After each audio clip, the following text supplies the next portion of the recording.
So I start?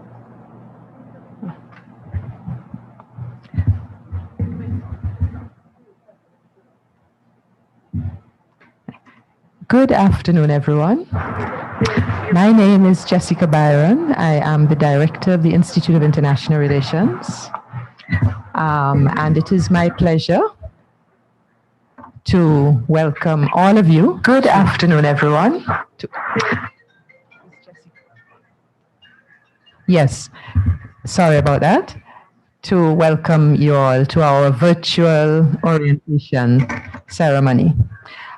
Professor Harry Haran Sitaraman, our Director of Graduate Studies, Ms. Dr. Justin Zephyrin, the Acting Director and E-Learning Support Specialist at the Center for Excellence in Teaching and Learning, university colleagues, members of the Institute of International Relations Committee, and of course, our very special guests today, the new students of the postgraduate diploma program in international relations, the master's program in global studies, and the MPhil PhD program in international relations. It gives me very great pleasure to welcome you all to the IIR's first ever virtual orientation ceremony that marks the beginning of our academic year, 2020 to 2021. The online nature of this event today attests to the challenging circumstances in which we currently operate.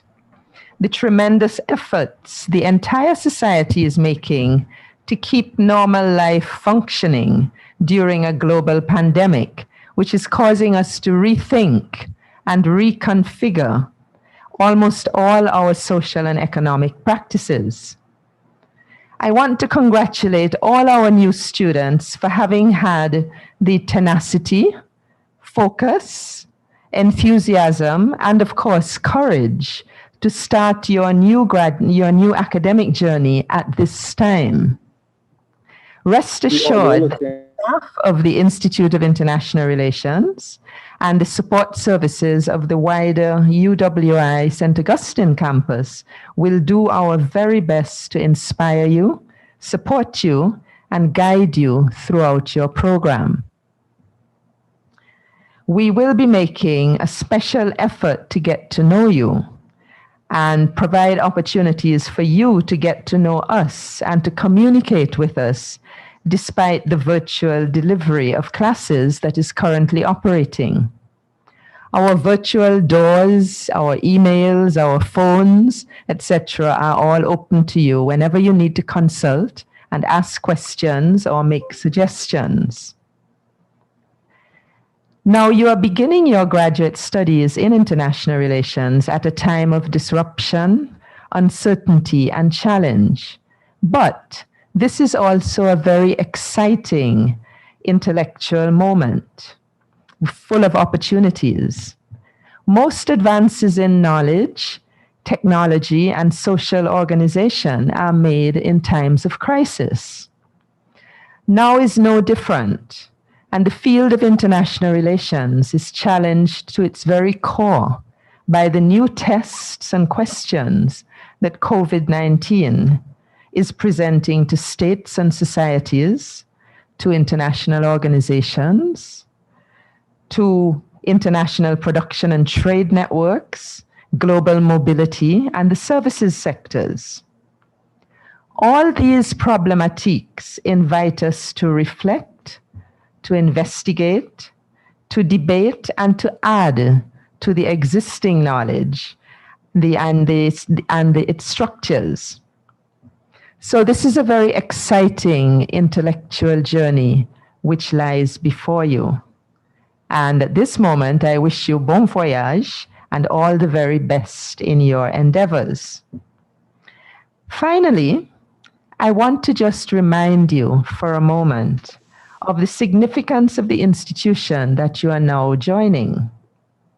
The Institute of International Relations was established 54 years ago in the era of early independence for most of the CARICOM countries. Initially, its main goal was to provide training for public servants and diplomats concerning the international environment in which their countries were just starting to operate. And so, the then the Right Honorable Prime Minister of Trinidad and Tobago, Dr. Eric Williams, in working in collaboration with Switzerland and the Graduate Institute of Geneva, set up this institute as a development cooperation partnership. Excuse me. 54 years later, it has developed into a recognized graduate research and teaching institute of the University of the West Indies, located on the St. Augustine campus. It offers diploma, master's, and PhD programs. It hosts the Diplomatic Academy of the Caribbean, which offers short professional training modules, and it has a respected research and advisory reputation. We have over 2,000 alumni, many of whom have occupied very distinguished positions in multilateral organizations, with national governments, with private sector and civil society organizations. You are about to join this IIR community. We welcome you warmly. We want you to make the most of the opportunity and make yourselves and us very proud. Welcome. So that concludes my opening remarks, and I have the pleasure of chairing the rest of the proceedings. And so I now invite Professor Harry Haran Sitaraman, Director of Graduate Studies and Research, to address you.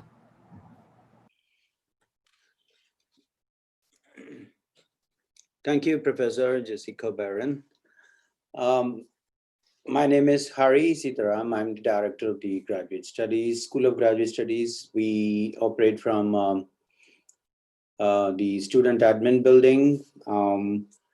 I don't want to start with what we are now. I want to start with you, and then I will go to we, because we are UV, right? So I must join Professor Byron Reed in congratulating you, and also admiring your courage in these trying times to select and pursue your career and pursue your post-graduation with us at UV.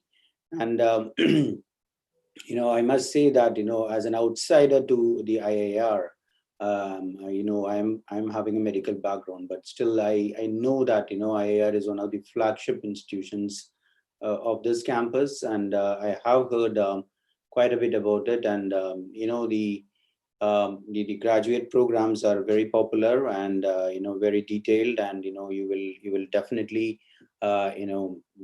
feel really gratified that you have taken this particular route to advance your career.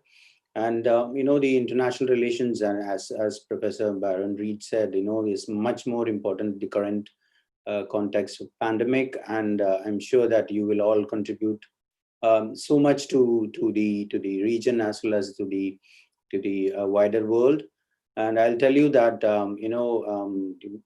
any rating of any university and any standard of any university is determined by the graduate students, by their research, by their contribution, by their innovation. And last year I was in Valencia, Spain, to attend one of our medical conferences, and I can tell you that easily 75 to 80% of all the papers presented there were postgraduate research. So it has I don't need to stress anything more, because you are in good hands, and then you should utilize it fully to the potential, and you should be able to really come up in your life, and you can really do some really groundbreaking research when you dedicate yourself.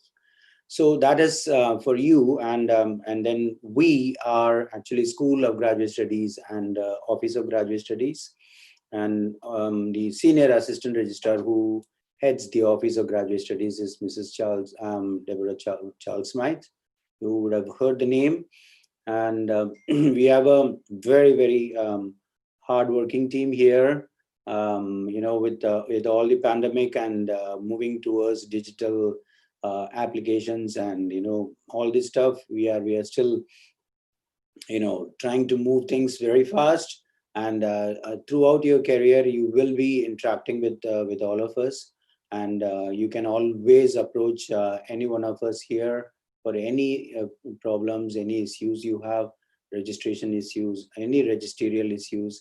Mrs. Charles Smith's staff are very much willing to assist you in all the procedures, right from your registration to award of degree. So we will be an integral part of your career at UV. And also that I have to tell you that we from the School of Graduate Studies, we actually arrange for many workshops and courses, supervisor and student development courses. We will let you know when all these things will be conducted, and you can take part and get benefited from that. And we always have an open door policy. I am here every day. So if you have any issues, you can contact me, you can contact Mrs. Charles Smythe, and we'll be always willing to help you. So welcome once again to our campus, and I really want to congratulate you in taking up this decision to join us, and we will look forward to be interacting with you. All the best. Thank you. Thank you very much, Professor Harry. And thank you for giving such a warm welcome to our new students. And I am sure that they probably already know the Office of Graduate Studies and Research, and I'm sure that they will be visiting from time to time, because your office is an extremely responsive one to the needs of graduate students. Thank you. I would like now to introduce Dr. Justin Zephyrin. Dr. Zephyrin is our e-learning support specialist. He has to another meeting right after he speaks to us this afternoon. And so we are going to take questions for him right after he speaks, because he cannot stay with us for very long. Any other questions or comments that you may have will be addressed at the end of the afternoon's proceedings, when we have a live open floor for questions and answers. But if you have anything to ask Dr. Zephyrin, you're encouraged to do so right after he speaks. Dr. Zephyrin, over to you. Hi, good afternoon, everyone. Can you hear me? All right. I'm Justin Zephyrin once again, and I joined with my colleagues, and first of all protocols observed. And I joined with my colleagues in congratulating you on this milestone and welcoming you into this program. I just have a little short presentation and some things that would be useful to you throughout your journey in this particular program. And of course, we know with this particular dispensation, we know that the teaching and learning process is has adapted, yeah? And so I'm gonna outline for you some resources and some healthy tips that would help you stay the course and complete your program, yeah? So right off the bat, we just get straight into it in terms of what is remote teaching or what is remote learning. And we, as the name suggests, as the term suggests, it's teaching and learning that takes place outside or beyond the physical classroom. In other words, we might have heard of brick and mortar, that kind of thing. It's right, well, we've moved beyond that right now, and we are doing it, in this case, virtually. All right, through the online environment. And it is facilitated primarily through video conferencing, and we'll get into that a bit. for example, a platform like what we're using now, Zoom, or Blackboard Collaborate in our instance, and what we call a learning management system. And that is really an online platform. Some of you may know, maybe familiar with it if you did your undergraduate programs here, which is My E-Learning. Now, along the way, you're gonna have some sessions that might be in real time or live, which we call synchronous. And then you will have those that may be pre-recorded or a little more flexible along the way. All right, and those, of course, we call asynchronous. So it may be a combination of the two. And of course, in this particular context, we know why we are offering the program in this current modality. And so that's the context of it. All right, now there are some things that you would need from the jump, from the get-go. And these include some of the things we have here. So along the way, you're gonna need access to your course content, whether they be readings, case studies, videos, and all those things. You will also need to participate in course activities such as discussion fora, submit assignments where necessary, take quizzes, projects, etc. And then, like I said before, you would also need to attend virtual classes because remember, this is a remote delivery. So for that platform, the platform that will facilitate that is mainly what we call Blackboard Collaborate, all right? Or the acronym, the common acronym is BBC. Added to that, as I mentioned earlier, you're also going to need to use the campus's learning management system called My E-Learning. Now, My E-Learning is, simply put, is an online environment that allows you to, that facilitates communication, remote communication, allows you to submit assignments, allows you to access course readings, allows you to participate in course activities. So it facilitates all of the tiles that we see here. Also, the My Learning platform allows you to access your BBC or synchronous or live sessions or pre-recorded sessions where necessary. So it's very integral that you are able to access this particular platform. Now, for those of you who may not be aware of this, there are some things that you need to get to sort of tick, a sort of checkbox, yeah, or get out of the way in order to access this particular platform. Now, right off the bat, you're going to need to have financial clearance, and that ensures that you need to have financial clearance and be registered for the course. So, of course, this will be through what we call Banner. That's another platform. All right. If you have, let's say, for example, certain fees that need to be paid, it's going to hinder your ability sooner or later, maybe not right away, but sooner or later, it's going to hinder your ability to access the My Learning environment. All right, so you want to make sure that is ironed out. All right. Following that, to that end, should you have any sort of anomalies, complications, or queries, you can use any of the contact numbers we see here, or extensions. All right, that will be of use to you. So I would suggest that you probably take a note of some of these contacts for registration issues and also for bursary or financial issues. All right. And so, of course, the standard number is 662-2002. And of course, any of the extensions we see here would be of assistance to you.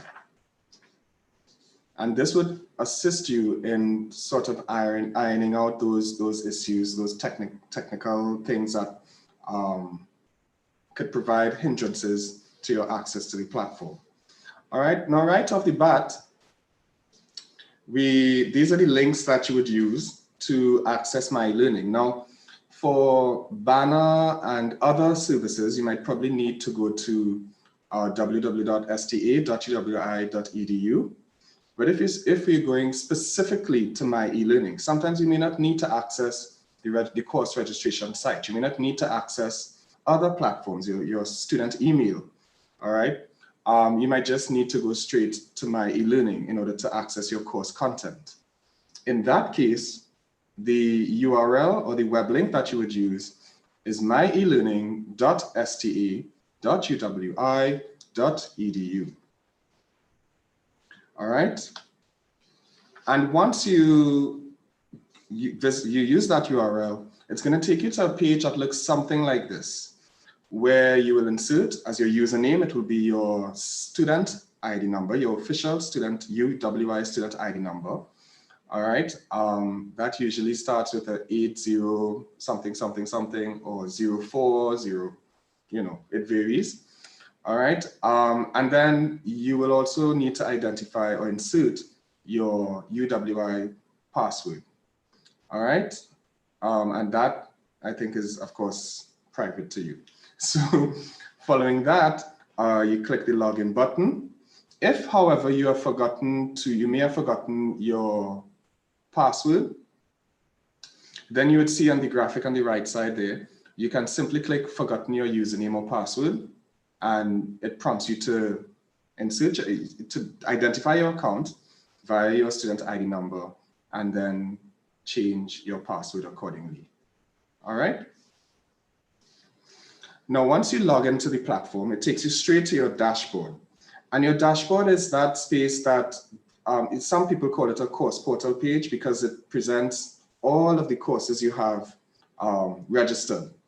All right, so for example, if you log into My Learning and you realize your course is not there, then that's a red flag.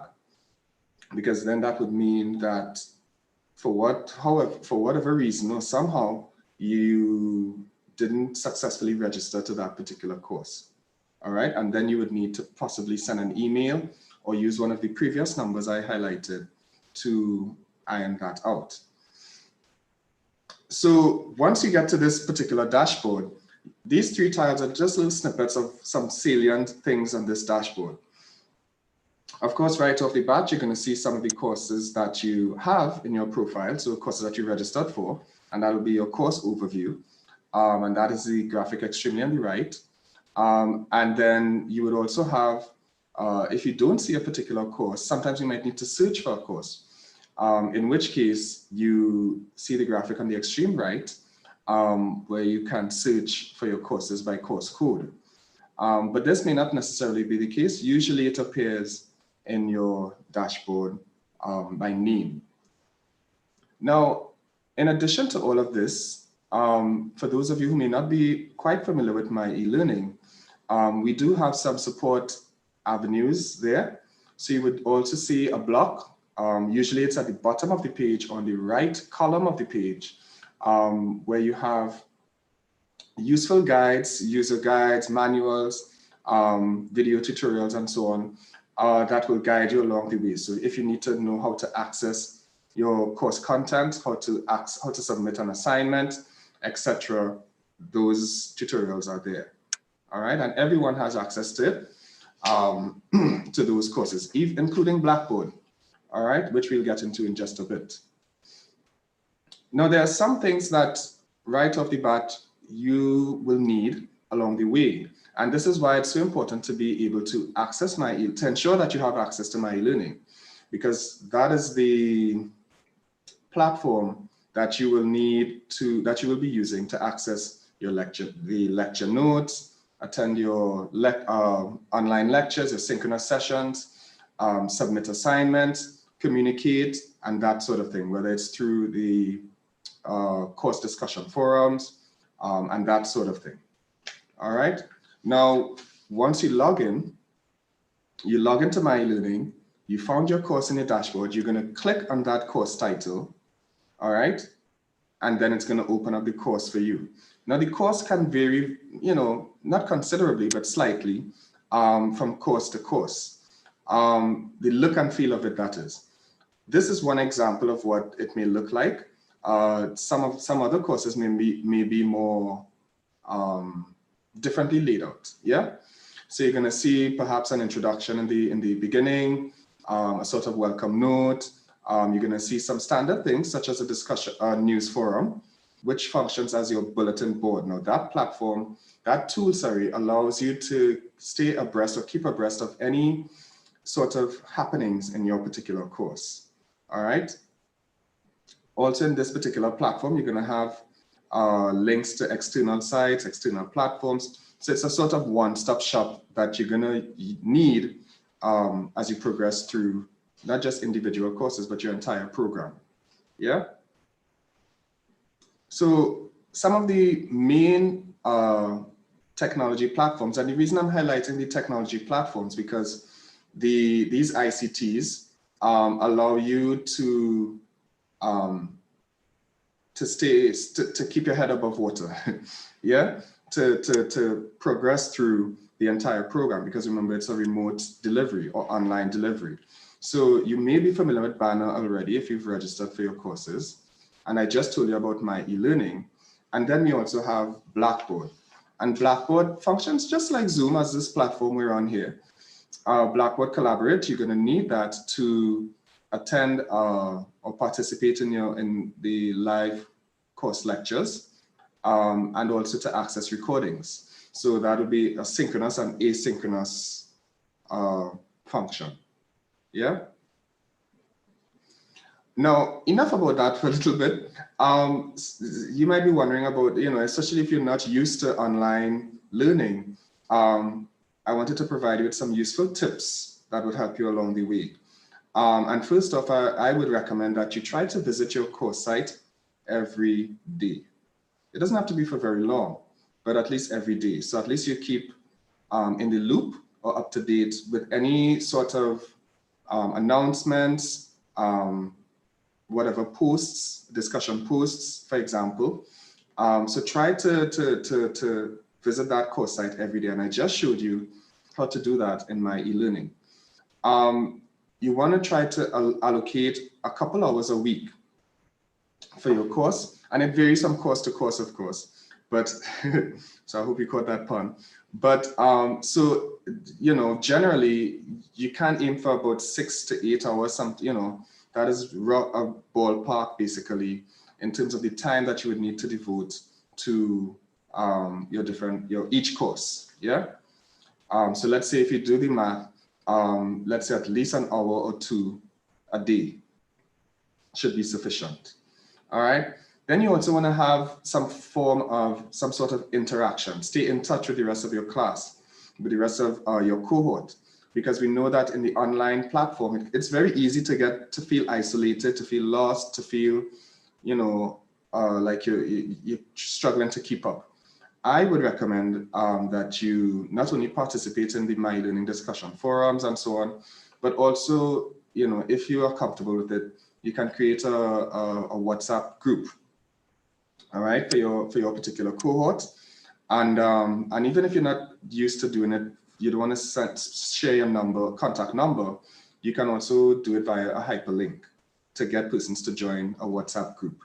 And that way you can look out for each other and keep each other in the loop in terms of any due dates or any sort of upcoming assignments and that sort of thing. So, and several other programs have done this as well, and it works tremendously, all right? And it's a more direct form of contact than the traditional email. Additionally, I would recommend that you try to complete tasks on time. And when I say that, and there's the saying, don't stick, the colloquial kind of thing, don't stick, but really try to be on the ball with that. It doesn't mean that you have to complete your assignments 10 days in advance, but a little bit goes a long way. So every day you do a little bit and progress through, and that way you incrementally complete your entire the assignments and so on that you have. It's very frustrating and very can be very pedantic if you have assignments and you've waited until the last minute and then you end up with technical difficulties or unforeseen circumstances. Yeah. And of course, I would encourage you to pay attention to the U.W.I.'s policy against plagiarism. All right, so you want to submit original work. And don't be afraid to ask for help, for assistance. And there are several avenues that you can do that. In addition to the numbers I just shared with you, you also have, and you might want to take a note of this, service desk at sta.uwi.edu. I'll say that again. servicedesk@sta.uwi.edu. And this, you can send emails there for any sort of technical queries or issues you may have, whether it's access to my e-learning, something is, a glitch here and there, you can send an email to that address. All right, and we'll try to get to it as soon as possible. And above all else, guys, stay motivated, stay driven, stay focused. It may not always be the easiest thing to do, but stay focused, stay goal oriented, and you make it through. All right. And along the way, guys, keep it collaborative, connect with each other, apply what you've learned, be practical with it, communicate, and be creative with it. All right. And this is an experience that not only benefits your career, all right, but it also helps you in other facets of life as well. All right. So thank you so much for your attention. And I think we can take some questions now. Yeah. Thank you, Dr. Zephyrin. Now, are there any questions coming in online? Not really. I'll wait for another couple of minutes, but I would also like to add, in addition to the panoply of help and support that Dr. Zephyrin has indicated to you, that in our computer lab here at the Institute, Mr. John Maloney is our e-learning specialist, and I'm sure that he can also assist if students are encountering major problems with getting into my e-learning or doing specific tasks within my e-learning. So we also have some in-house support that you can call on. Indeed. I don't know, maybe questions will come later on, but there's a question. Oh, good. Yes. I think a question or two is coming in. Sure, no problem.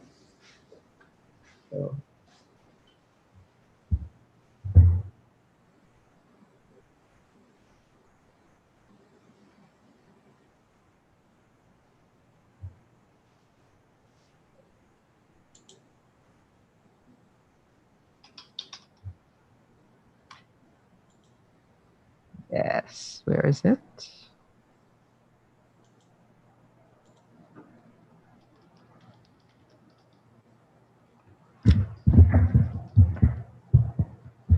Yes, I am seeing, let's see, a couple of questions for you, Justin.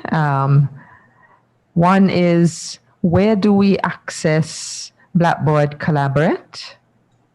Good. And another related one is Blackboard Collaborate software that we would need to download separately? Good question. So, wish to address those together? Sure. Thank you so much for that. Blackboard is, to access a Blackboard session, all of that is within my e-learning. Yeah. So you would see usually it's created, it's close to the top of the course site, but you're going to see a sort of purple icon.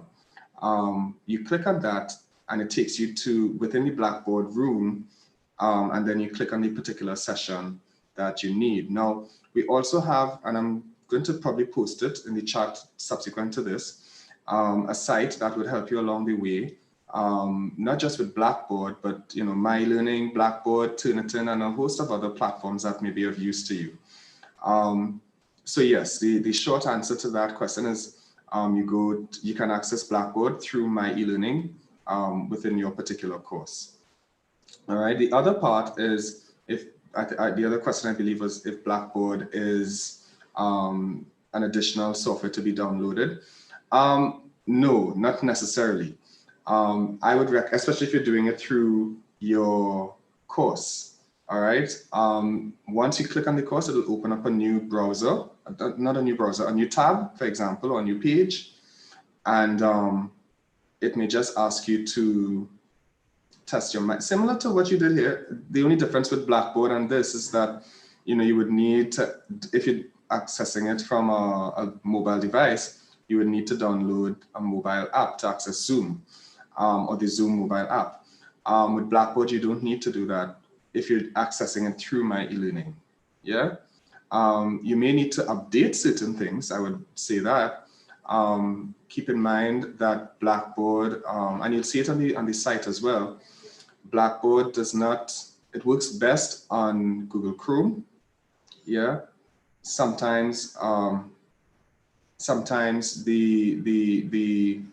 sometimes Safari and a host of other browsers, but I wouldn't recommend using it on Microsoft. Yeah. I wouldn't recommend using it on Microsoft, well, otherwise known as Internet Explorer. I would recommend Google Chrome. And there's a site, on this site as well, there's a link that would guide you in downloading Google Chrome or any compatible browser. Dr. Zephyrin, I have two more questions for you. One question is, would a medical hold stop my access from My eLearning? And the other question, which I don't know how you'll answer this one, how can the uploading of assignments be more efficient when checking for plagiarism? I guess that has to do with Turnitin. Yes, yes. A medical hold, it may take a while, but eventually it's going to be a hold if it's not addressed in a timely fashion. But prior to that, you're going to get some email notifications to address that medical hold or that medical discrepancy. Yeah, and for you to have that hold, it's gonna, there are a couple of things that will take place before it gets to that level. So like I said, they would send emails, or you'll get some sort of correspondence to meet with them or to send a particular outstanding document to them, and that sort of thing. With regard to the other question, how can Turnitin be made more efficient, into a more efficient process to submit assignments through Turnitin? Well, right off the bat, the Turnitin is mainly designed to recognize text-based assignments. So if you have assignments that comprise graphics, graphs, images, or what have you, then it's going to be very glitchy, or it can become a very pedantic process. So what you want to do is, and if it is that you have to submit an assignment, then through Turnitin, then it's recommended that it's primarily text-based. Yeah, because Turnitin only looks at basically the words and the references, and that is how it will tell the potential plagiarism and so on. Yeah.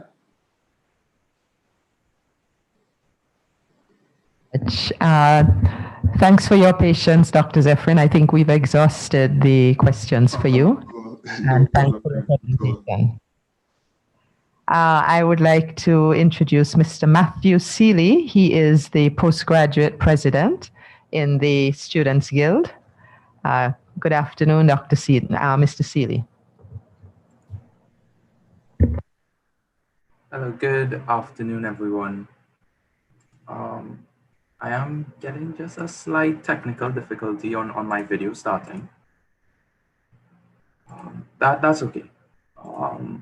I do have something else to put up for the students, so I would share that.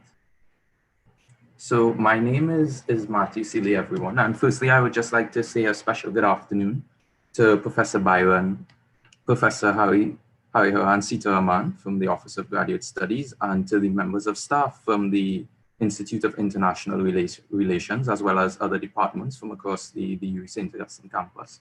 And of course, I want to say a special good afternoon to you students, the entering class of 2020-2021. Let me just make sure sorry about that. I think my Zoom Yes, okay, great.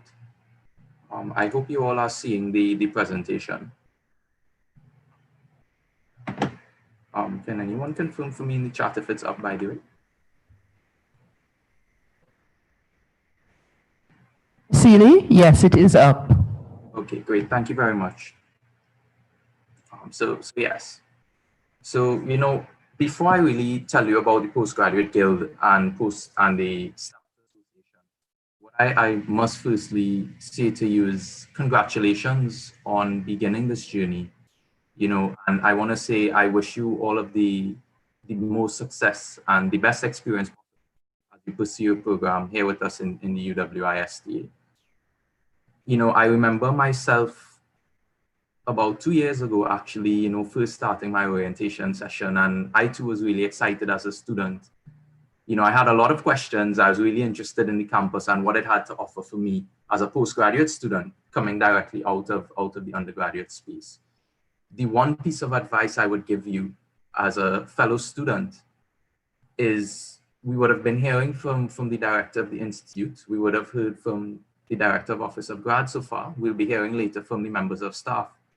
But what I really want to tell you is, and you yourself can pick it out, is the amount of determination, the wealth of knowledge that is here for us, and the support that really is forthcoming from the staff here at the entire UWI St. Augustine campus to really support us on this journey as we go through our postgraduate studies, you know. So I just want to say, don't underestimate it. And definitely, if it is you need information, you need assistance, you have a question, reach out to someone and someone will be willing to help you.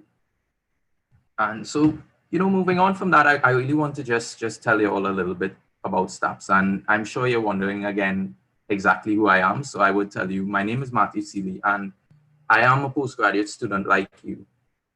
I'm also the postgraduate representative for the Guild of Students and the president of our postgraduate association. And I'm sure you'd like to know a little bit more about our association. The acronym for it is STAPS. We are the St. Augustine Association of Postgraduate Students. And each of you are automatically a member for joining the University of the West Indies. So definitely come into this space and make the association your own and make it a home for you and craft it into the directions you would like to see it. The purpose of the association is really to drive the quality of academic study and research of postgraduate students to maximize our participation in campus activities and events, and as well as to enhance the life of postgraduate students here on campus. So some of the things we do, it really ranges from hosting development workshops, program initiatives that address academic and research needs, whether it be assisting with funding or sourcing funding rather for research, for conferences, for tuition, you know, simply hosting events that really engage our community and foster a vibrant postgraduate community here first in the St. Augustine campus. That is what we really exist to represent. And of course, as well too, we represent the automatic guild function to really take your concerns and your major addresses and needs to the administration of the campus to see how we can fix them and make them best suited to serve you. So I'll also give you just a simple example, you know, something that would have happened in the past. For example, let's say you have a particular software or program that you would like to get certified in. Maybe all of the students in your program would like to get certified in. If it is you reach out to us here at STAPS, what we can do is source a tutor for you. We can also pay for the course so that way there's no monetary funding coming out of your pocket, as well as to, depending on the nature of the program, we could possibly get you certified. There's honestly a number of things we can do. That's just one example. So definitely, if you have ideas, if there are things you think you need to really enhance your journey or to assist you, just reach out to us and let's see how we can help you. Because really and truly for us in the Postgraduate Association, it's really about assisting each other and assisting one another to excel and really seize the opportunities for us here on campus and also in the wider region and the international space. And as I mentioned that word opportunity, you know, certainly it would be remiss of me to not just talk about it just a little more. You know, it definitely takes on a whole new meaning for us in the postgraduate space. Sorry, yes, it definitely takes on a whole new meaning for us in the postgraduate space. You know, whether we look at jobs or research or innovation and entrepreneurship, All of these things are really highlights now of the time we're living in, you know, but also to how we positively impact our community. And I'm saying our national community, regional community, and international community. You know, we can spend a whole hour just talking about opportunity alone, but really what I would like to say to you as you're embarking on your journey is this: opportunity exists for us everywhere, in the national space, the regional space, and the international space. I know I definitely don't need to speak to you about the benefits of collaboration in the international and regional spaces, but do not allow yourself to be confined by any of the challenges we experience now, inclusive of this COVID-19 pandemic. Don't let it to confine you to any space, but rather seek out opportunity wherever it may exist, and rather seize it firmly and push forward to achieve excellent students. I really think that is what I would want to share with you as you embark on this journey, and what I would like to highlight to you. I would also like to tell you, you know, in terms of initiatives and upcoming events that we at the STAPS have for postgraduate students, one of the first initiatives we would be embarking on is actually a workshop teaching students how to utilize both Microsoft Suite, which is accessible to you through your campus emails, as well as the Google Suite, which you can also access to Gmails if it is you have one. And the purpose of this would really be showing you how to maneuver these apps like Microsoft Teams and Microsoft SharePoint for group projects, for assignments, for work, the shared documents for group projects again, as well as Teams for group meetings, and how you can really utilize these apps available to you through the campus facilities to really assist you as you embark on your journey and make life a little bit easier for us as we're pursuing our postgraduate programs. With that, I really just want to say all the best to you students.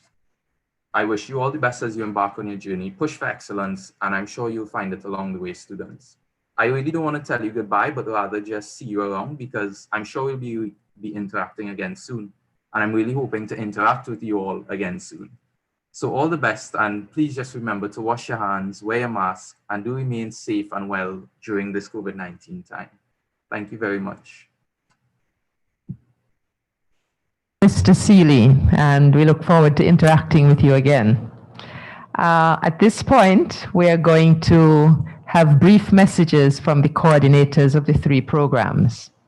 I'm going to start with Dr. Anita Montut, who is the coordinator of the postgraduate diploma program.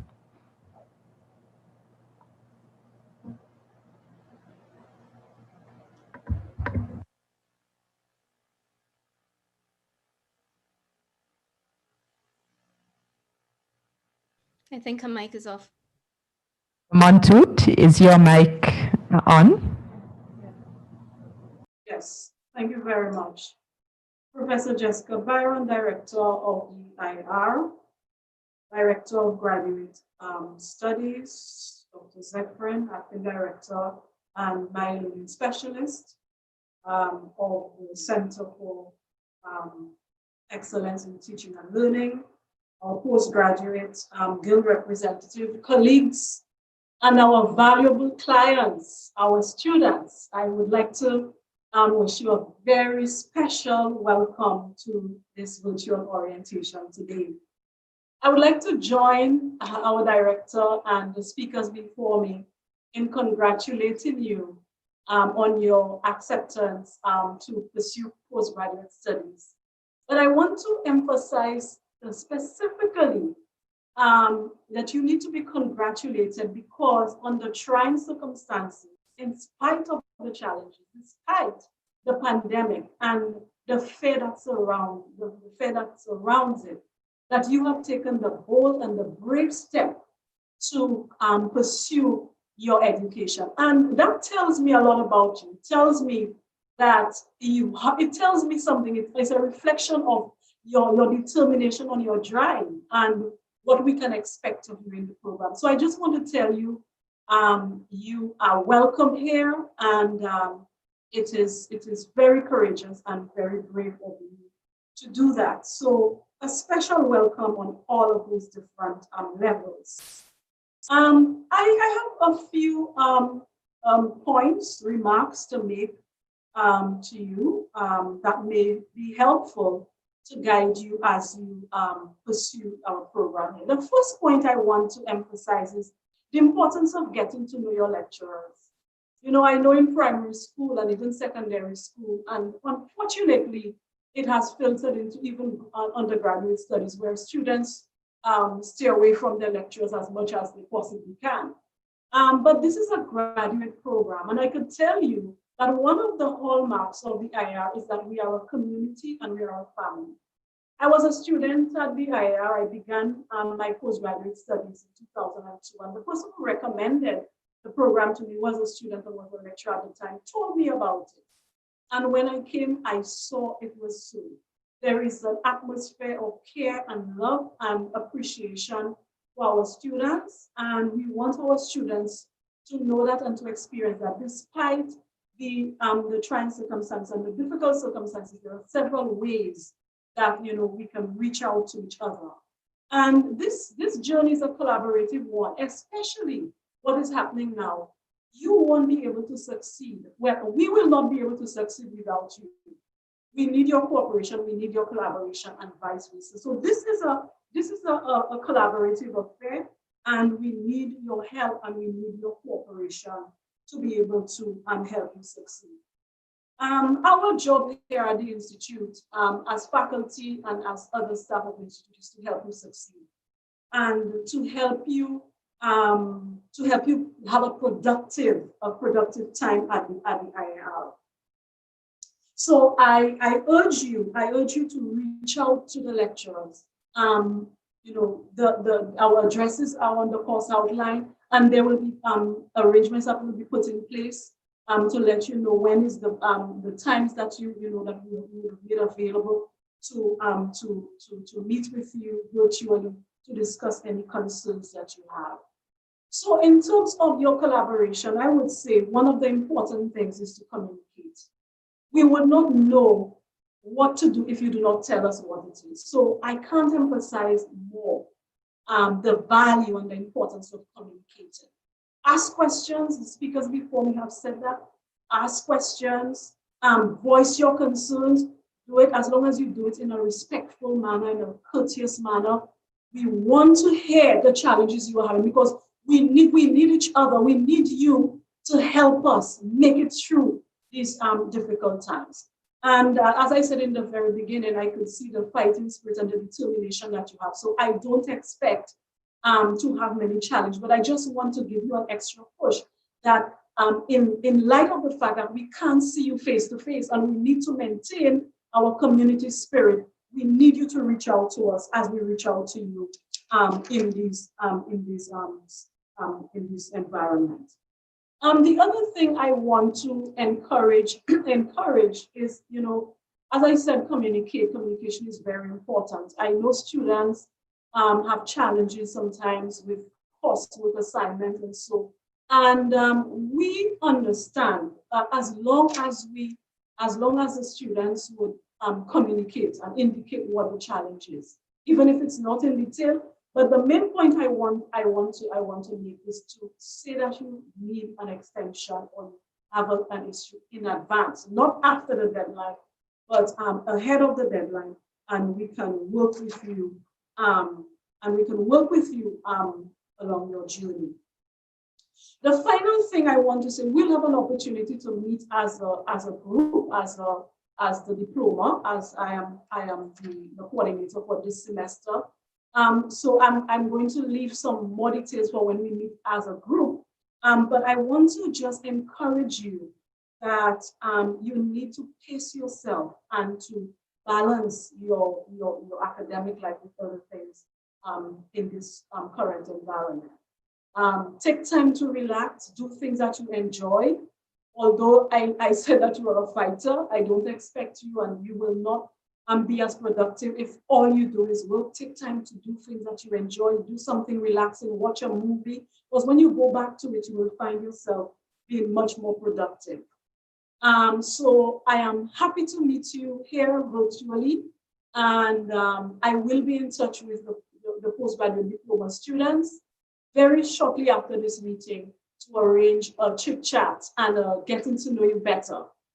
So I really look forward to meeting with you, to knowing you, and to assisting you be successful and have a very productive time at the Institute. So again, warm welcome, congratulations, and keep up the courage, the determination, and the drive that you have shown as you have applied and gotten accepted into this program. Thank you very much. Thank you, Dr. Montoot, and thank you for emphasizing the question of community, that we are a community and that we look forward to engaging with all of our new entrants to that community through the various forms that are open to us. Now I'd like to introduce Dr. Mikhail Pavinsky, who is the coordinator for the MSc in Global Studies. And if anybody, I don't know if Dr. Pavinsky has already released it, but he has a wonderful pictogram of the journey that you will be undertaking through your master's program. Over to you, Pavinsky. Thank you, Professor, and welcome to the students. First of all, I would like to address 3 issues. The first issue is that the upcoming semester is very unusual, and it will bring a lot of opportunities, but also will bring a lot of challenges. There will be lags, glitches, disconnections, software and hardware issues, most likely, and problems. So I would like to ask you, the students, but also my colleagues, to be understanding towards each other and try to solve those technological issues, try to cooperate. And I hope that this cooperation and mutual understanding will allow us to pass through this semester as smoothly as possible. The second issue that I would like to address is the benefits, I would say, of Zoom meetings or Zoom classes. That is, you can turn off your camera, you can turn off your sound and take your phone and check Facebook, social media, and ignore for a moment what is happening in the class. I wouldn't be surprised if some of you are doing this right now, checking Facebook or other things. So I would like to encourage you not to do this. And I know it will be very tempting, and I have been doing actually this myself during the meetings with my colleagues on the Zoom. So I know how it is to have a problem with concentrating and taking a short break and checking Facebook or whatever other social media are using. But I would really ask you to limit this social media interaction as much as you can during the class, as this will impair your teaching and learning efforts. And the last issue I would like to address is that I'm here for you. As some of you experienced already, that it's relatively easy to arrange a meeting with me and through email. And usually it's 1 day or even less to arrange a Zoom chat. And well, as some of the students, master's degree students, can elaborate or share the experience with those who didn't connect with me, that they didn't experience any trauma or mental disorders while chatting with me. So definitely you can always write me an email and keep in touch whenever you have a problem or whenever you feel something is wrong, something is interrupting your learning and teaching processes. You can always write me and I will be here for you all the time. So this is a very short message, and again, feel free to email me anytime. Thank you. Dr. Pavinsky, they say that confession is good for the soul. So, from now on, anytime I have a Zoom meeting with you, I'm going to be ultra suspicious as to whether you're checking your social media and not paying attention to the meeting. Thank you very much. No problem. Okay. And now I turn over to Dr. Jacqueline LaGuardia Martinez, who, in addition to being the coordinator for the MPhil PhD program, is also the coordinator of our study tours and field trips, which will not be on for the immediate future, but we will try to get back to them as soon as we can. Can you hear me? Well, first, good afternoon. I have prepared a very short video that we are going to run now. I just want to introduce myself, say hello, say welcome, and let's go to the very brief questions, okay?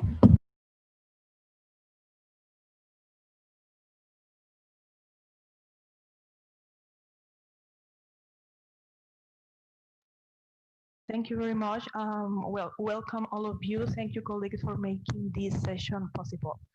As you already mentioned, I'm going to talk about the Master of Philosophy and Doctor of Philosophy in International Relations.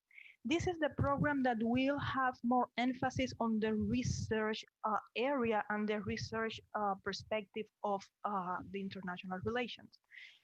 This is basically a program for the ones among you that actually would like to make a career that is more based on research, that is more based on an academic, scholarly profile. And definitely in the times we are living, this is a very important area since we are looking major changes in the world. As my colleagues have said, the area of international relations is gaining a more important dimension looking at the global, regional, and even domestic dynamics that we are facing. So it means that the following and pursuing a career on research will be most important, especially in the current times we are living.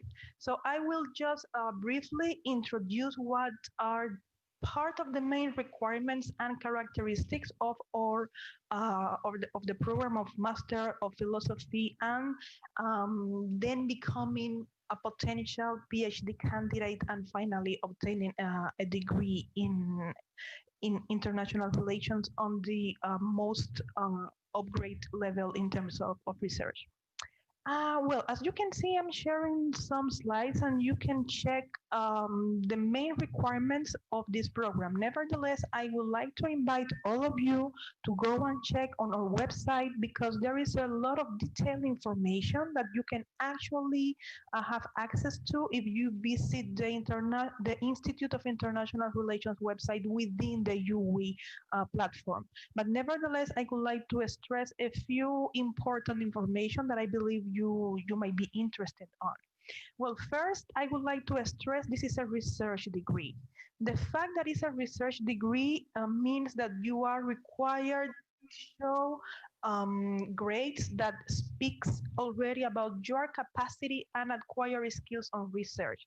So we are going to be looking for candidates that already have a master degree with some type of direct relation on international relations. You can also come with a master degree on social studies, political studies, but definitely you need to have a type of background that already will be directly related to research on the area of international relations. Also, you will be required to demonstrate you have skills for research.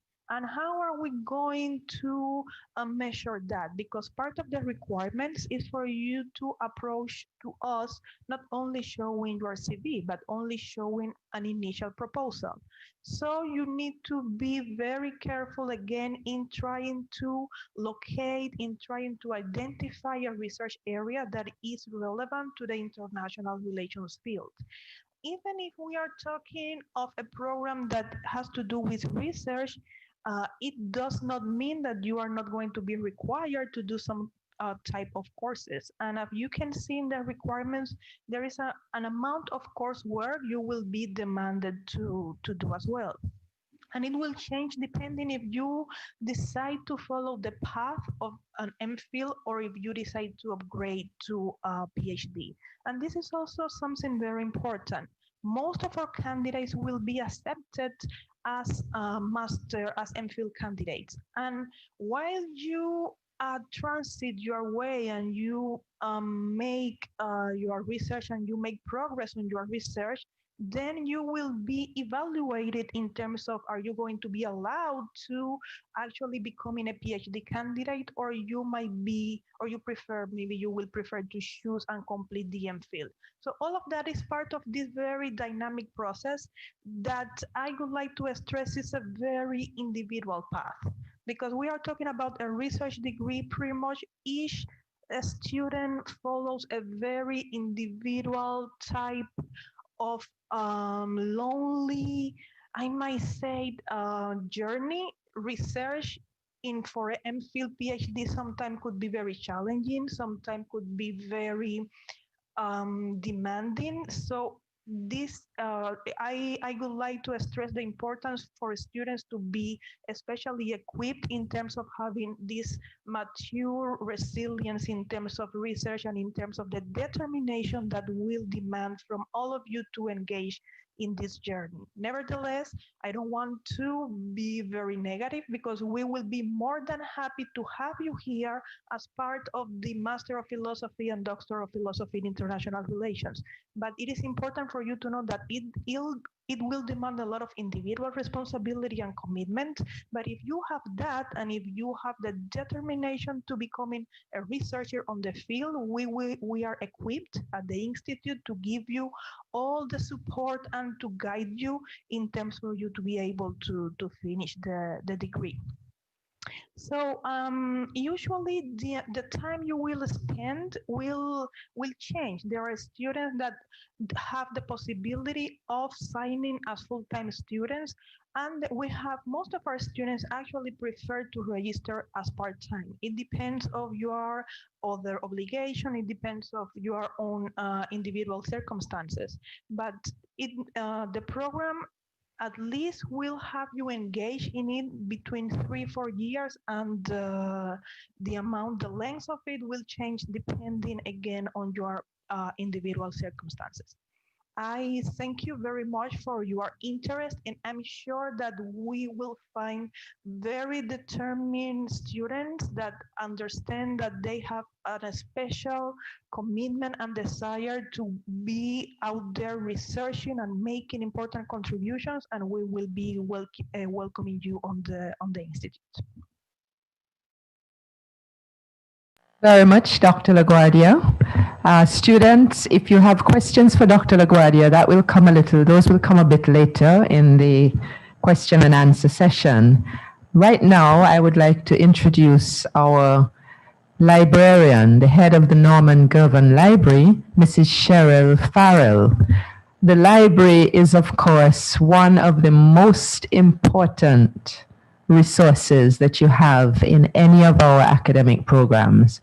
And so we're very anxious to hear from Mrs. Farrell as to how the library can support you now at this time and also throughout your program with us.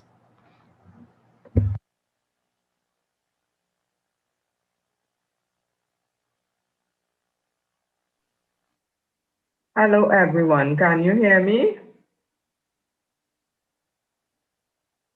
Yes, loud and clear. Okay. I am Cheryl Farrell, librarian at the Institute's library. I work along with my fellow staff members, Prima Ramsarak, Gina Ravello, and Malika Charles, and we're here to provide the necessary services and support to assist in your development as information literature researchers. We wish to extend to you a very special welcome to the library. And this is in such a different scenario this year. I'm so accustomed to doing this in the library. But what a challenging year this has been, where we're working in the midst of a global pandemic, and we have to shift our focus from face-to-face interaction to online service and delivery. But fear not, even with this online service, delivery of service, we want you to think of us as being here to enhance your research experience, not only by providing access to information, be it in the print or the digital format, but also by proffering advice on sourcing, evaluating, and citing information through our service. But we ask you to note the following. Library access.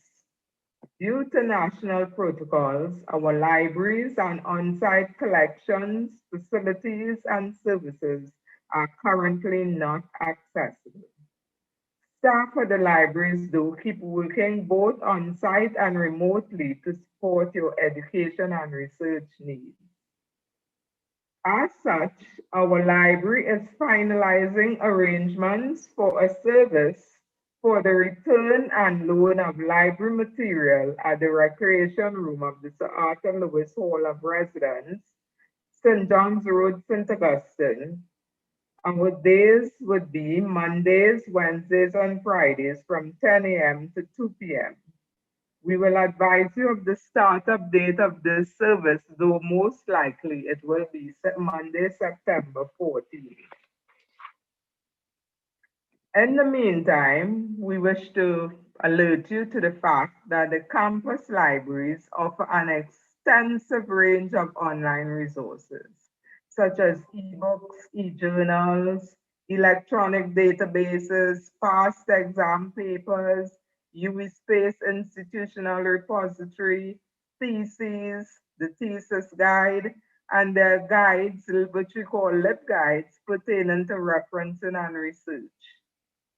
When you choose to locate resources via U.W.I link or navigate the database's E to Z list, you will be required to sign in with your username and password.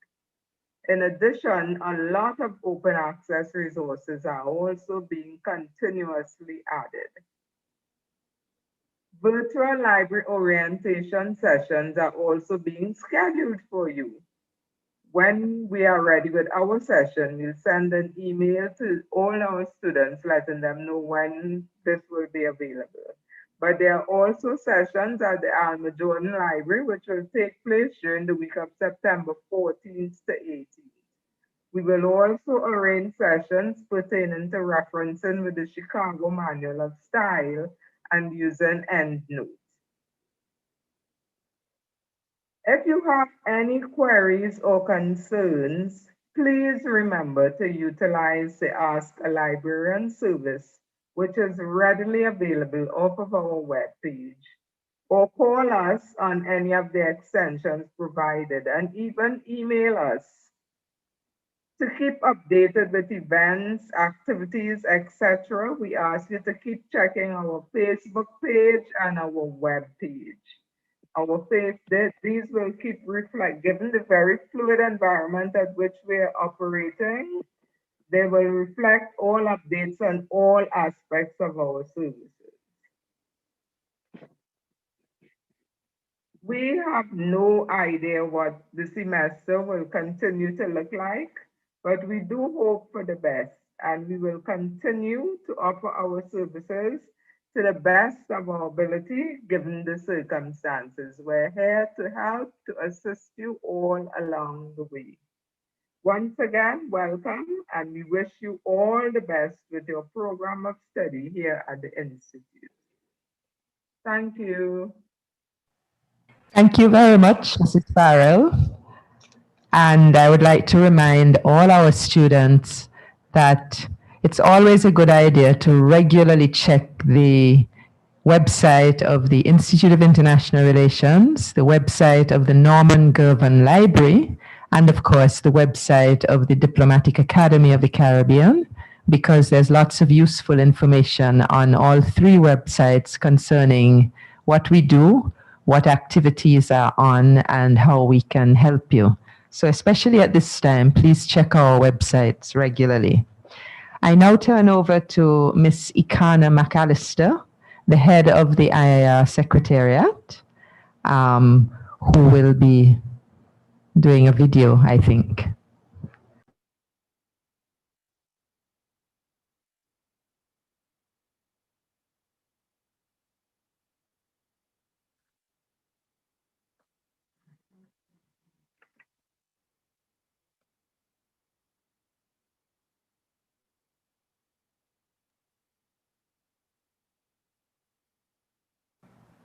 Hello everyone, I hope that you are all managing well during this COVID season. I wish to also join my colleagues by extending a warm welcome to our new students and a warm welcome back to our returning students.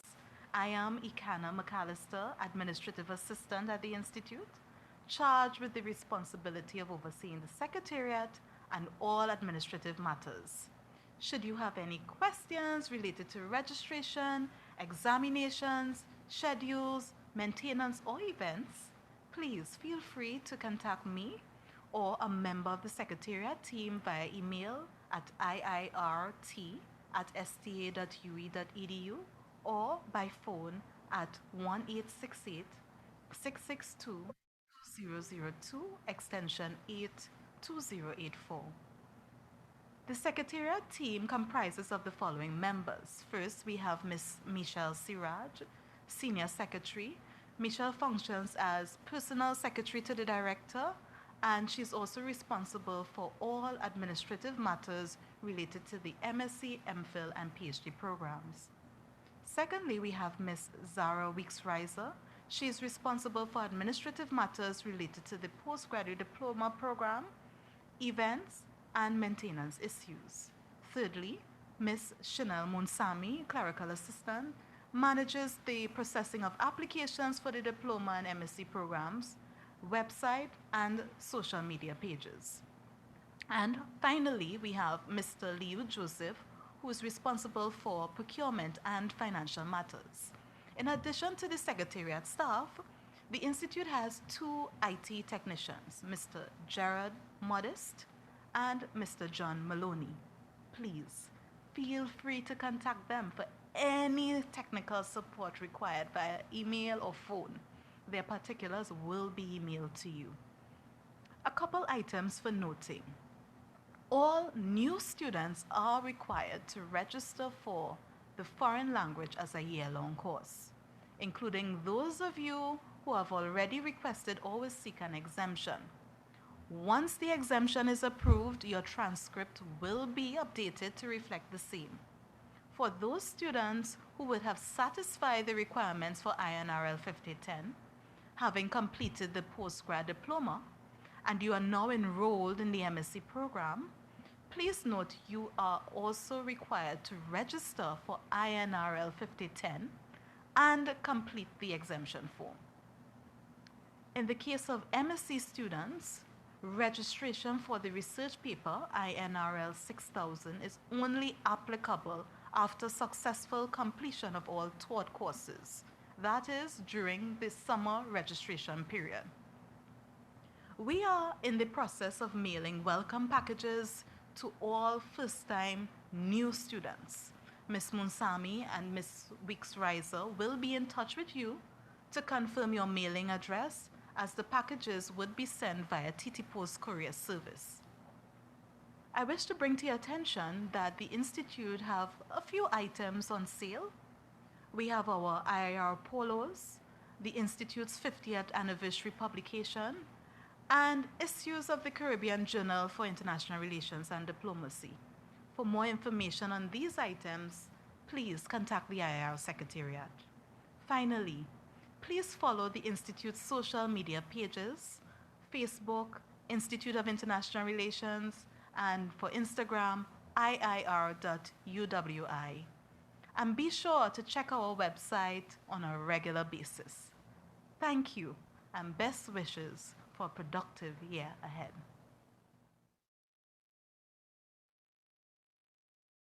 Callister. That was a great message, I think, from the Secretariat. And the Secretariat is like the soul of the Institute. You can always find some sort of support or encouragement with our Secretariat staff. Now, another very important individual for students is Dr. Kara Niles, the faculty representative for the Student Staff Liaison Committee. Now, there's a question that I read in the chat a few minutes ago, which said, what is the platform on which to post issues that are problematic for students? Well, platform number one would be Dr. Niles, getting in touch with Dr. Niles and making him aware of an issue that is of concern to you. Of course, there are other platforms, but right now I'll turn over to Dr. Niles to introduce himself to you.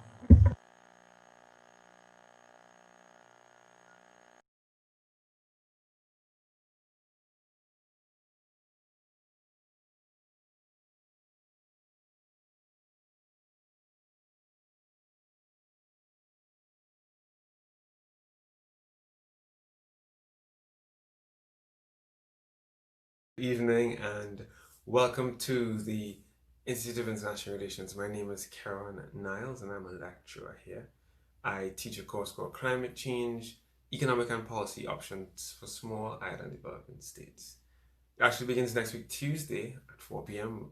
Having a guest lecture with a member of the Intergovernmental Panel on Climate Change, Professor John Agard. It's going to be superb. I am the chairperson of the Student Staff Liaison Committee. It's a very, very important committee with a very important function. We take compliments and concerns about things that are happening at the Institute. We share our views on what's happening, and most importantly, we receive feedback and we give feedback on things that affect the daily lives of students. It could be about courses, it could be about infrastructure, it could be about anything. But we have conversations just to make sure that the welfare of every student represented at the Institute is prioritized. First of all, welcome again. And secondly, you should get to know more about this committee by finding out who is representing you on this committee. There is at least one representative, and note I said at least, there's at least one representative representing every program at the Institute of International Relations. There's one representative for the postgraduate diploma, one representative for the MSc, one representative for the PhD MPhil program. And there's an additional representative actually for part-time students at the MSc level, I believe. If you want to know more, try to find out who, just ask a question outside the Secretariat. You know, who's representing me, and if your representative has graduated, we will be sending out an email to ask for new representation. So please don't shy away from that opportunity. It's a very, very important function in terms of being able to get feedback on great things that are happening and even not so great things. So once again, welcome to the Institute of International Relations, and I look forward to seeing some of you in class, and hopefully all of you at some point in time. All the very, very best to you. Niles. And before I move on to my next presenter, that's Dr. Nand Badwil, manager of the Diplomatic Academy of the Caribbean. And I noticed, Dr. Badwil, that one of the questions that has come in on the chat is, does the Institute have direct links with the Diplomatic Academy? Well, I think that you can make it quite clear that we are very much in contact all the time, as the Diplomatic Academy is a part of the Institute. And you can, I now hand it over to you to say a few words about the Diplomatic Academy.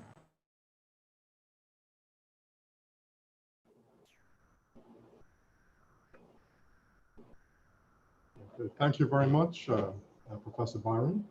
Good afternoon all. Good afternoon to you again, Professor Harihanan Sitaram, Professor Jessica Byron, of course, colleagues all, and of course to our student audience, good afternoon to you. I'm pleased to provide some information this afternoon on the DAOC. I see a question has already been asked about the relationship between the Academy and the Institute. So I can advise to reaffirm a point that Professor Byron just made, that the Diplomatic Academy is an integral part of the Institute of International Relations. The DAOC is the professional development training arm of that institute. I think I should address some administrative matters and staffing matters before I proceed. The DAOC Secretariat is staffed, in addition to myself, by two additional personnel. That is the project assistant as well as the clerical assistant, both of whom, as I mentioned, are attached to the Secretariat. The DAOC offers high-quality immersive learning and short-term hands-on practical training in diplomatic studies to young or mid-career professionals pursuing an international career, including to university students who hope to do so as well in their careers. Since its launch over 6 years ago, the DAOC has established itself as a respected Caribbean-oriented center of diplomatic studies. For Caribbean professionals and aspiring professionals seeking to expand their capabilities to advance an international career, the DAOC is a trusted educational partner. combining a world-class suite of curricular offerings which align with topical policy and learning trends, with a program of advocacy and partnerships regarding the relationship between diplomacy and the Caribbean. The Diplomatic Academy provides a unique setting for stakeholders to deepen their diplomatic skills and knowledge, as well as enhance policy expertise. In the 2020-2021 academic year, the DAOC continues with this proud tradition. With regard to its primary teaching function, in addition to its 2 flagship training modules, the DAOC plans on offering 3 new modules. I think it's worth my going through our full listing of training modules. Those are, the 2 flagship modules are Protocol and Diplomacy, a guide for the modern professional. Secondly, the Art of Corporate and Diplomatic Communication. Those are our flagship modules. In terms of this upcoming academic period, in addition to those 2 modules, we'll be offering training modules as follows: Caribbean Small States and the Diplomacies of Climate Change, Negotiations in Practice, as well as Caribbean Small States and Disaster Management, the Policy and Programming Cycle, and finally, Advances in Consular Affairs in the Modern Diplomatic Mission, a Caribbean Perspective.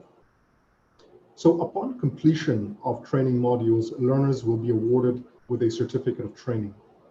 In addition, this time around, in this academic year, 4 webinars are planned, and they're scheduled to be held between the 3rd quarter 2020 and the 2nd quarter 2021.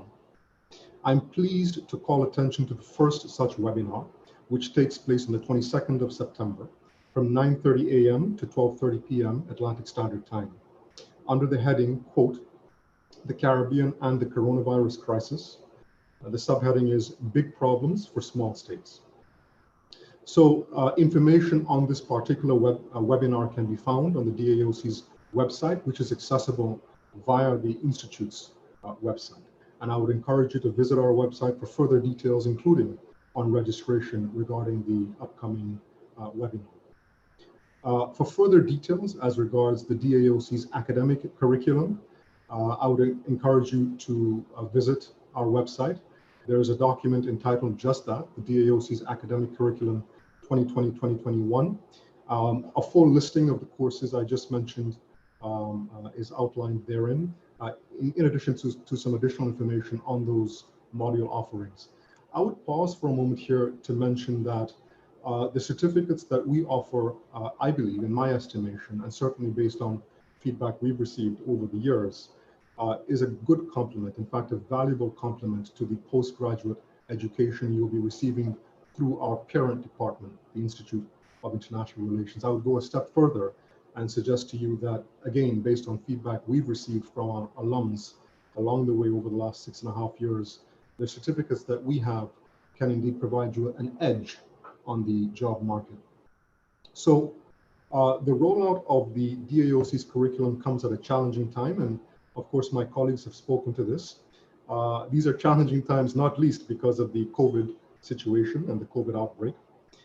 This pandemic and several-fold crises that have emerged as a result have wrought dramatically, have actually affected the world dramatically, compelling a variety of systemic adjustments.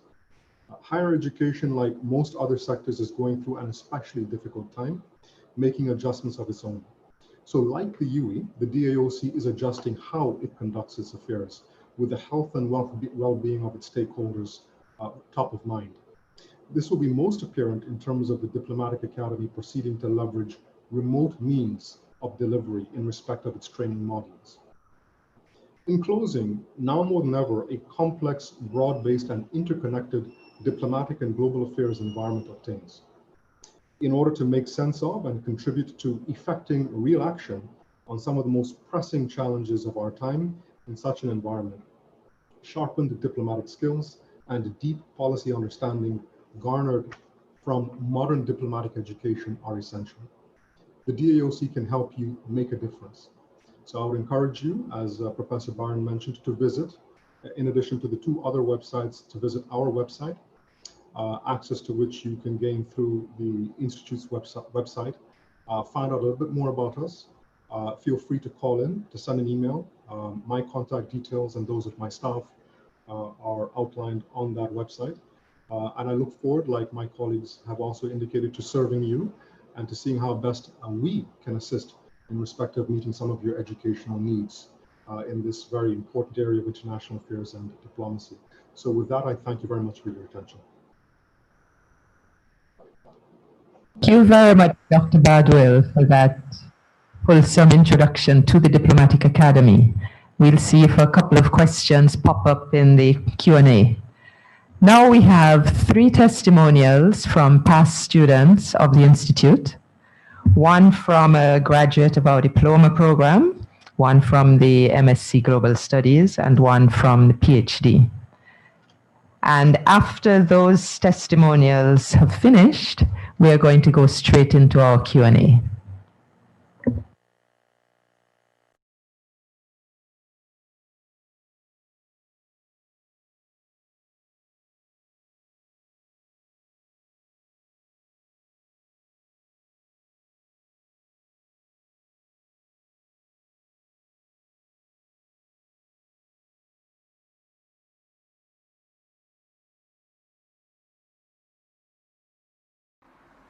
Good afternoon, everyone, and special courtesies extended to Professor Byron, Dr. LaGuardia Martinez, Dr. Siratan, and Dr. Chami.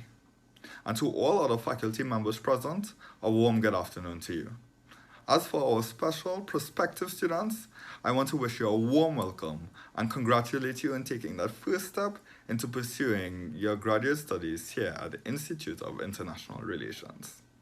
Now, let me just take this opportunity to thank the Institute for allowing me to have this opportunity in addressing you all today.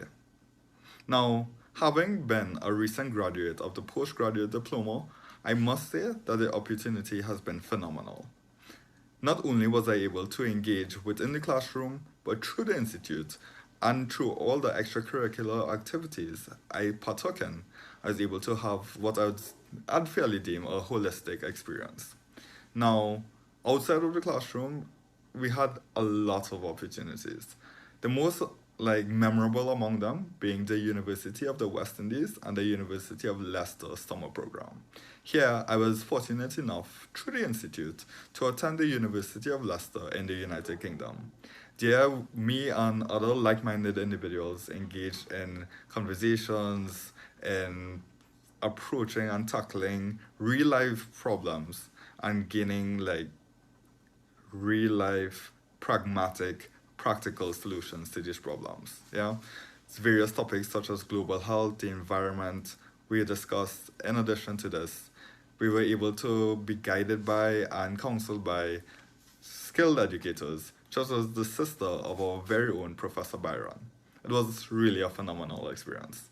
In addition to this, I would say the Harvard National Model United Nations.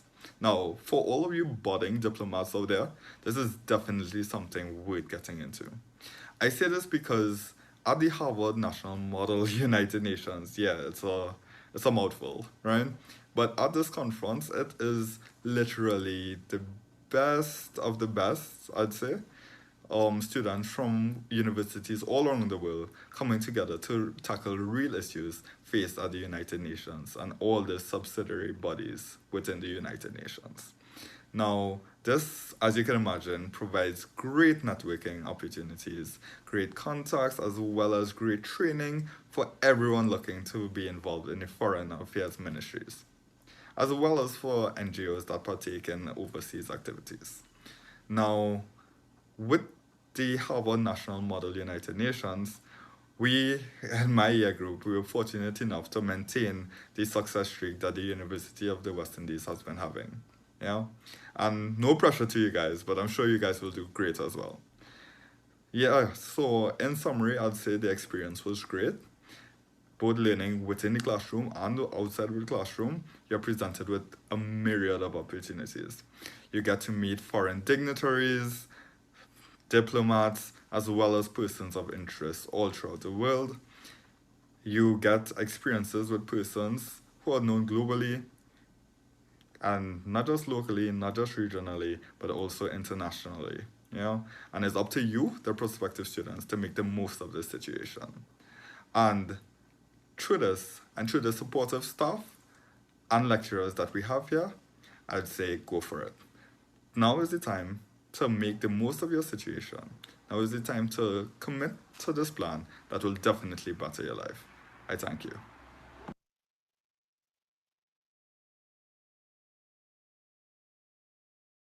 Greetings to all prospective PhD International Relations candidates.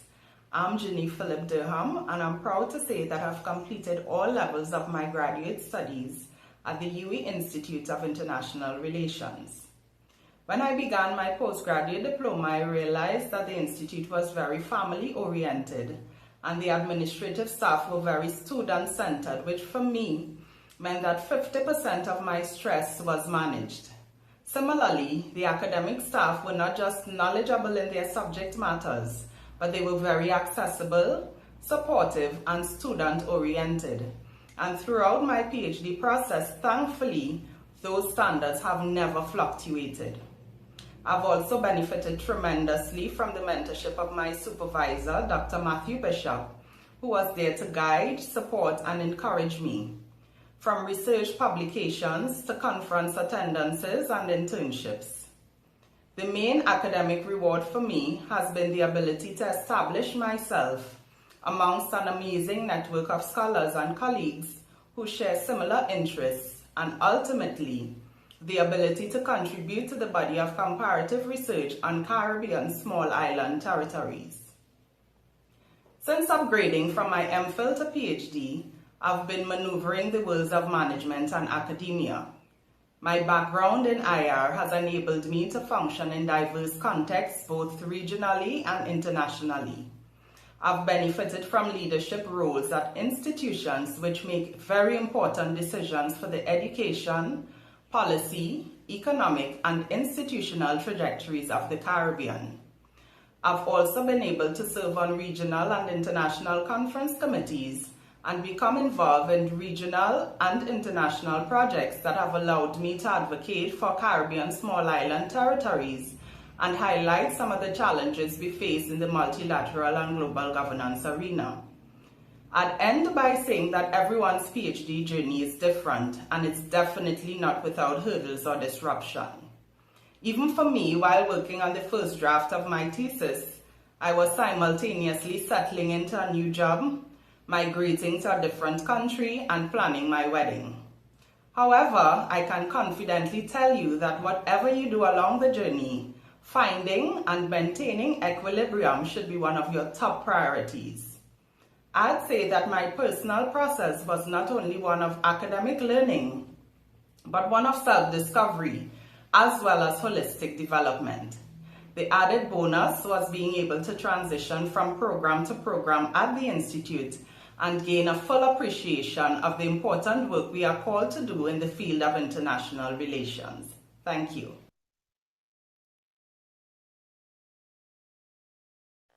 Thank you very much. And that was Dr. Genevieve Phillips Durham, who recently completed her PhD. Congratulations again, Dr. Durham.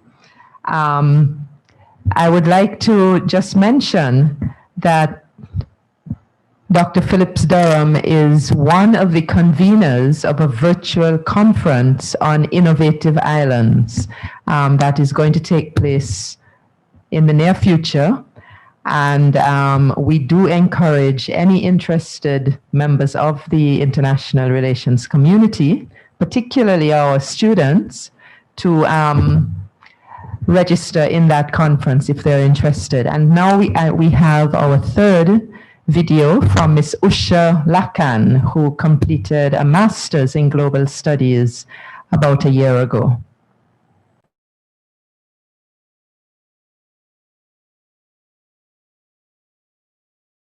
My name is Usha, and I'm a past student of the Institute of International Relations. I completed the Masters of Science in Global Studies, and I'm here to share a little bit about my journey with you.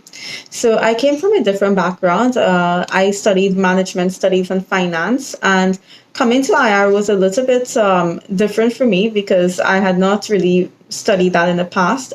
But I quickly was able to adapt, and this was because there was an abundance of resources through the library at IR, and also the lecturers were very responsive and willing to help if I had any questions. So I was able to adjust rather quickly, and it made it an even more rewarding experience.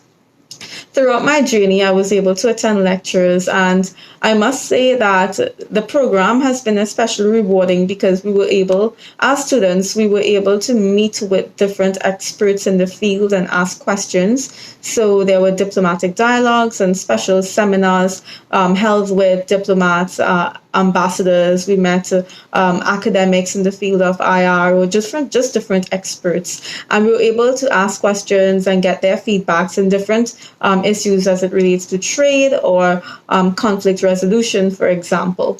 There were also field trips, which made it very rewarding to learn about organizations such as the OAS, so the European Union Embassy. We would find out, about their mandate and things like that. I would say the journey in IR has been a very enriching one for me because I was able to develop professionally, and the courses were always very interesting. The reading list was interesting, and the lecturers were very engaging and approachable. For instance, you will be given a lot of several assignments throughout your time at IR, and I was able to meet with my lecturers and discuss, for instance, how I should approach the assignment. If I had done work previously and wanted their feedback, or on the other hand, I got feedback about where I could have improved my essays, for instance. So I would say that it made it a bit more personalized for me because I was able to develop my writing skills, my research skills. And also, I would say there are a lot of opportunities at IR. For instance, I saw an advertisement about a Harvard National Model United Nations simulation and they were allowing students to interview for this competition. And I took up that opportunity and was selected as one of the candidates to interview, to take part in this simulation. And I think it really helped with my development. It was a fantastic opportunity, and my entire time has been just really a fantastic journey. It was a memorable one.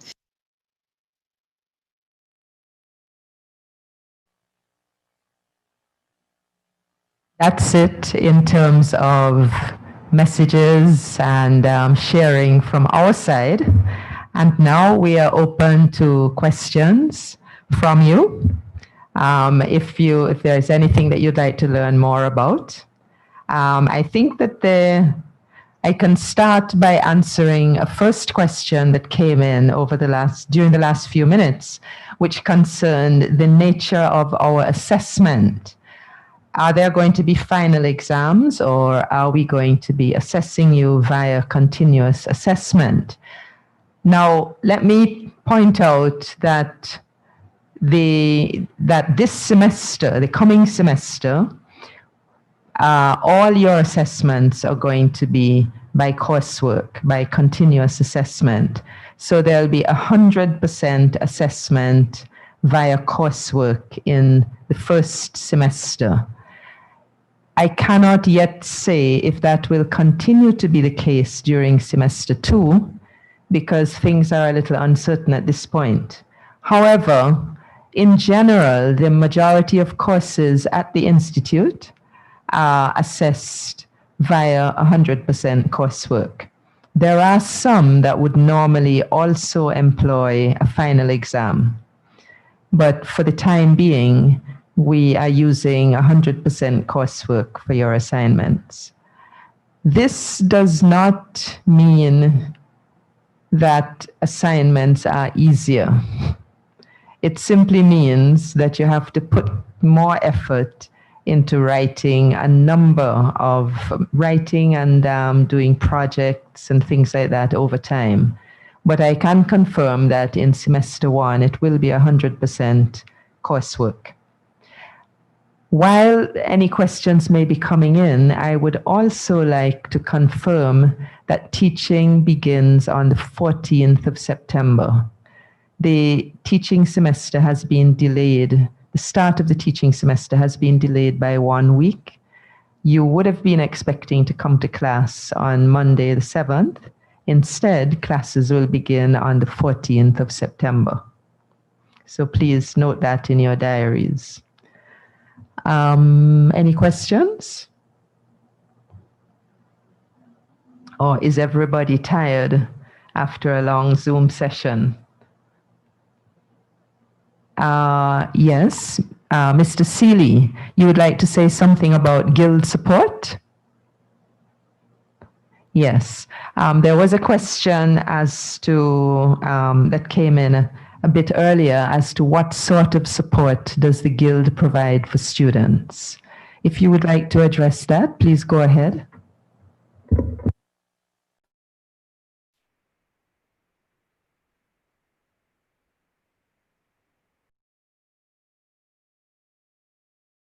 What we have is we have funding in terms of the SAFE scholarship, which is accessible through the Office of the Treasurer for the Guild of Students, which is designed to be emergency funding to assist students with any emergency financial needs, whether it be tuition or personal expenses. In the St. Augustine Association of Postgrad Students, we have the Taught Masters Endowment Fund, which is for anyone doing a Taught Masters program. It's also designed in a similar way to give assistance to students who really need emergency assistance for personal expenses or tuition, accommodation. So that is just one of the systems we have. Also, you can write to us as well.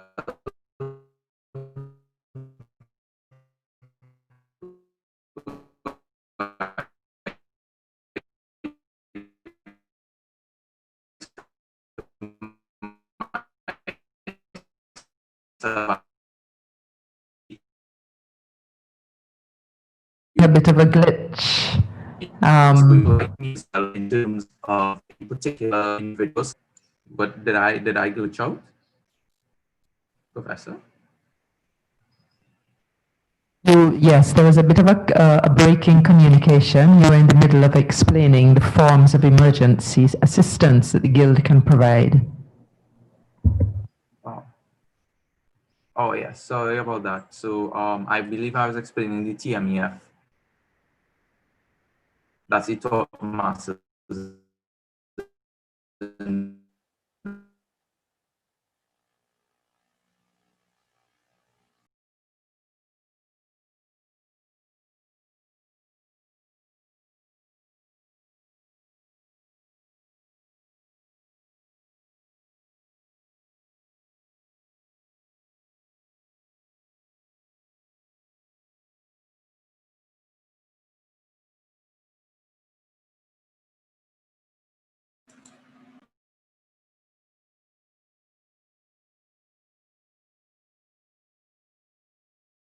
I think maybe since there is a problem, we would encourage all students to get in touch with you once the semester starts, and they can find out much more about the support that the Guild can provide.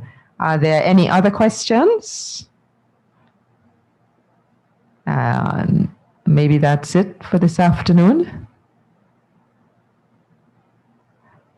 Okay, I think at this point then, I would like to thank everybody for attending our virtual orientation event. I'd like to specially thank the organizers. A very big thank you to Ikana McAllister and her team, and to our technicians, and a very, very special thank you to all our presenters, to people like Professor Harry, very busy person, and Dr. Zephyrin, who set time aside specially to be with us and to help to welcome and orient you to your new postgrad programs. Thank you very much, all our IIR coordinators and staff who turned up, and Mr. Seeley, whose technology, unfortunately, the internet let him down right at the end, but I'm sure that you will have lots of time to engage with him in the future.